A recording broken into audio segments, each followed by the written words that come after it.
এরপরে এগুলো তো ভাঙছি তাই না, আমি এটাকে আনগ্রুপ করি, আনগ্রুপ করলাম।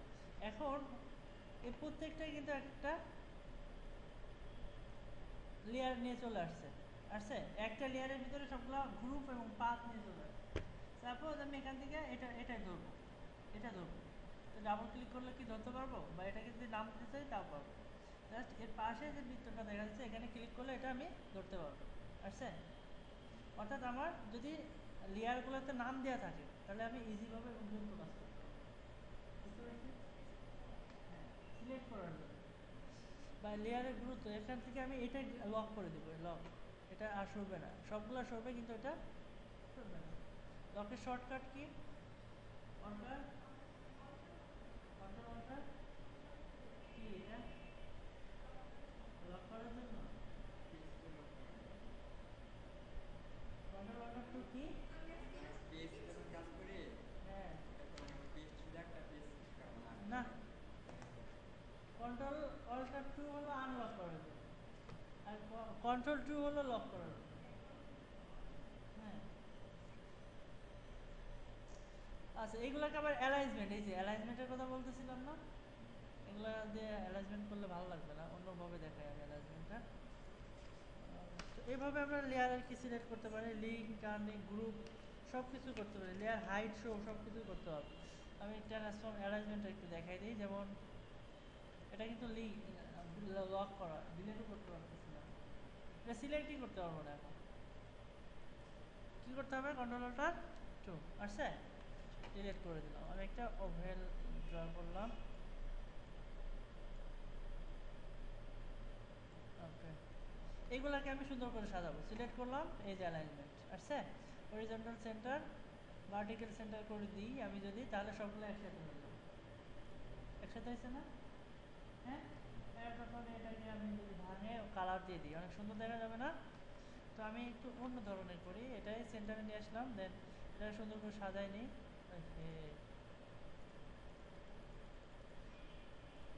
ওকে, এটাকে আরও ছোট করে দিই।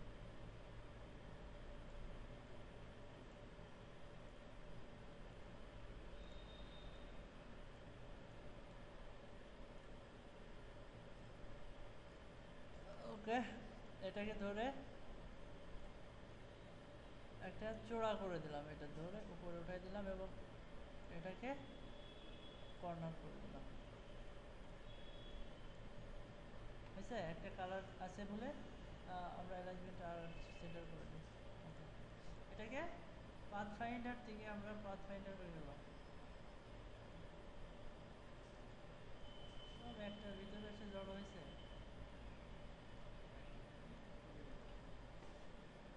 অ্যাটাচড এক্সপ্যান্ড করে দিলাম, একটা হয়ে গেল।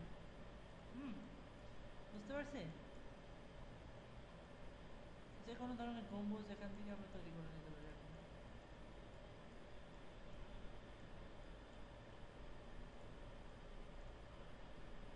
ঠিক আছে? এটাকে কালার দিয়ে দাও, সিগমেন্ট তৈরি করে ল্যাসো টুল ধরে এটাকে কালার দিয়ে দাও।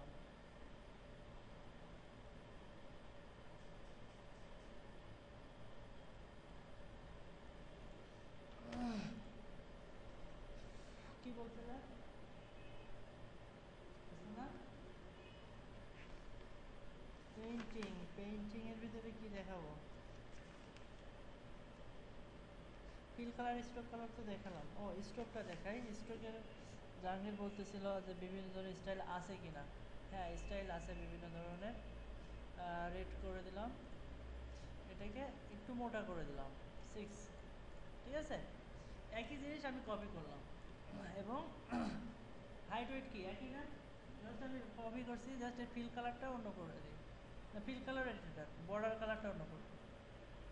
রেড আছে, ব্লু করলাম, আর একটা নিলাম, এটাকে আমি এটাকে আরেকটা কালার দিলাম, সবুজ কালার। তো কি করি এখন, এটাকে আমি আউট এর যে পয়েন্ট আছে স্ট্রোকটা, আমি নর্মালি উইন্ডো থেকেও স্ট্রোক নিয়ে আসতে পারি, স্ট্রোক বা এই যে স্ট্রোক একই ধরনের স্ট্রোক শো করে দিই, শো অপশান। এখানে আমি এই যে প্রথম যে রেক্টেঙ্গুলারটা সিলেক্ট আছে এটাকে আমি এর স্টোভটাকে আউটসাইড করে দিলাম, এখান থেকে আউটসাইড আউটসাইড। এই সেকেন্ডটা ধরলাম, এটাকে সেন্টারে রাখলাম,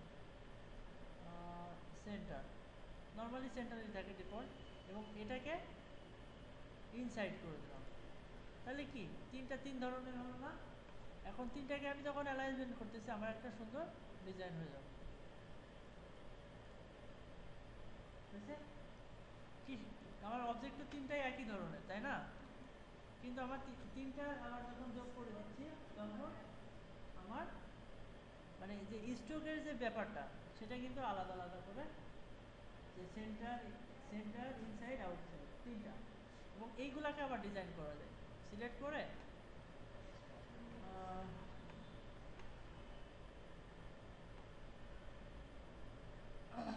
এখান থেকে আমরা এটা দেখাই দিই। ওকে, এটা কি ধরনের হবে, স্মুথ হবে কিনা, কার্ভ হবে কিনা, এবং এর অ্যামাউন্টগুলো এখানে যে কোনো অ্যামাউন্ট যদি দিই এর এক একটা স্টাইল এখানে তৈরি হয়ে যাবে। যাচ্ছে? বুঝতে পারছি? এ হলো কাহিনী। সিলেক্ট নাই কি এই স্টাইল? না, একটাই এখানে, এটা তো স্ট্রোকের স্টাইল। আর তুমি ব্রাশ থেকে হাজার হাজার স্টাইল দিতে পারবা, ব্রাশ থেকে পারবা না? তাহলে এগুলো প্রচুর স্টাইল আছে,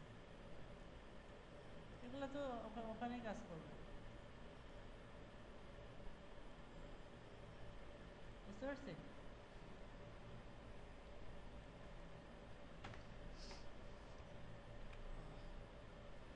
তবে স্ট্রোক গেল অবজেক্ট।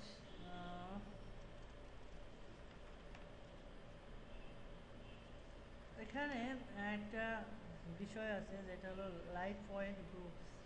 অবশ্যই এটা আমি কখনো ব্যবহার করি নাই, লাইট পয়েন্ট গ্রুপ, এবং আমি জানিও না এর ব্যবহারটা। জানো এটার ব্যবহারটা?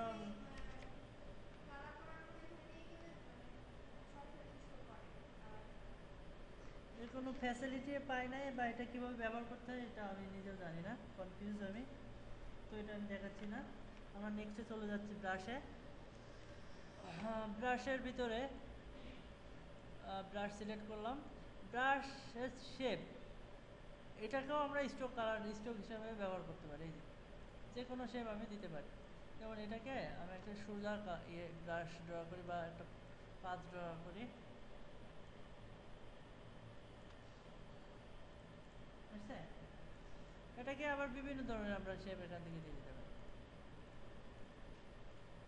ছোট বড় করতে পারি এটাকে। এই হচ্ছে না কেন? ও, লাইনটা এটাকে বড় করতে হবে।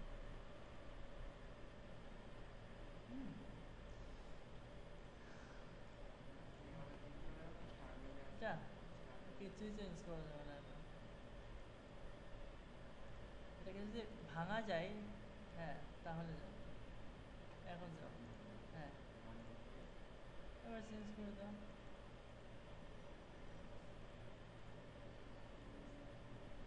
ঠিক আছে ম্যাডাম, ঘুম আসতেছে?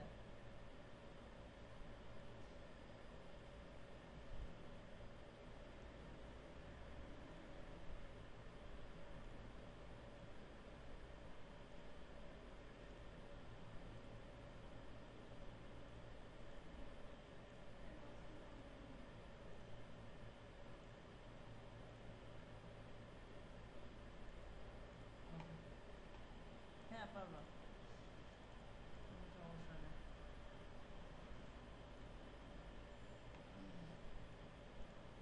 ঠিক আছে, ওকে। ব্রাশের সাথে আমার নর্মাল শেপ এবং ব্রাশ দিয়ে যদি কোনো কিছু ড্রয়িং করতে চাই সেটাও পারবো। জাস্ট এখান থেকে যে একটা স্টাইল দেখা দিলাম, এবং এর অ্যাঙ্কর পয়েন্টগুলো ধরে ধরে আমরা কাজ করতে পারবো।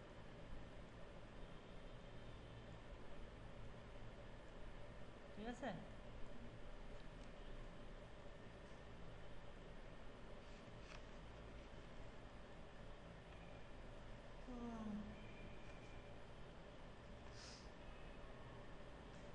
অপারসিটি আর্টওয়ার্ক, এখানে ট্রান্সপারেন্সির ভিতরে একটা ব্যাপার আছে, সেগুলো আমরা একটু দেখি।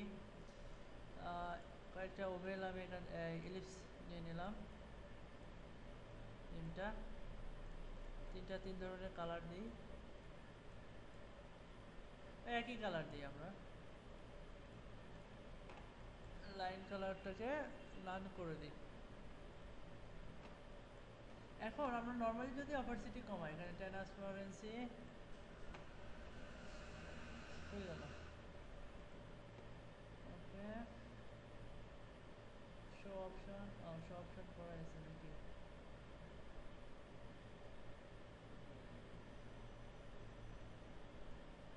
শো অপশন জাস্ট অপারসিটি আমি যদি কমাই, তিনটারই একই সাথে কমতেছে, তাই না? কিন্তু এখানে আমাকে কি দেখাচ্ছে, এটার অপারসিটি আর এটার অপারসিটি মিলাই এটা 100% হচ্ছে না? হ্যাঁ, বুঝলি?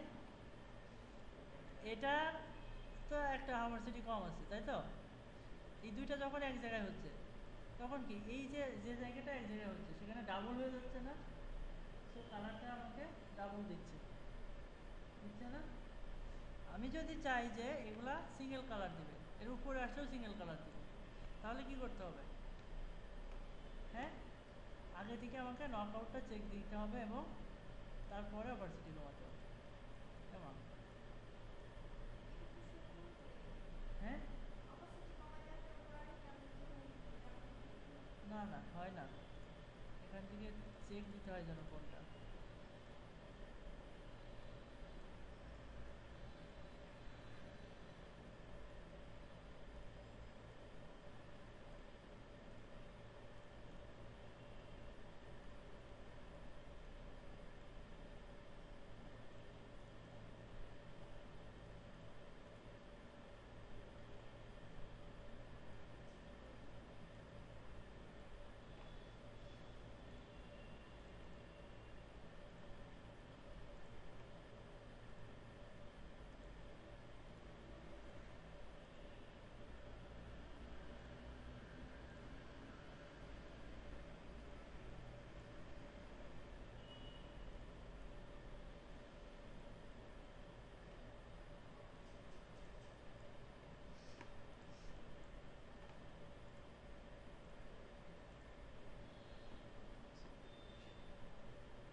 এখান থেকে হয় না আসলে, একটা সিস্টেম আছে একটা, এই তিনটার ভিতরে আর কি, যে কোনটা চেক দিয়ে অপারসিটি কমালে সবগুলো অপারসিটি কমবে, একটার পর একটা আসলে কালার আসবে না।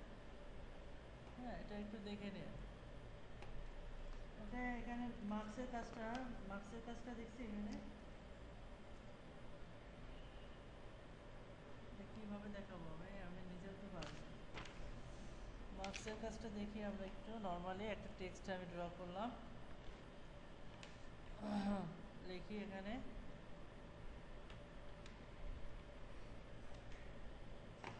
এবং এটাকে বড় করি,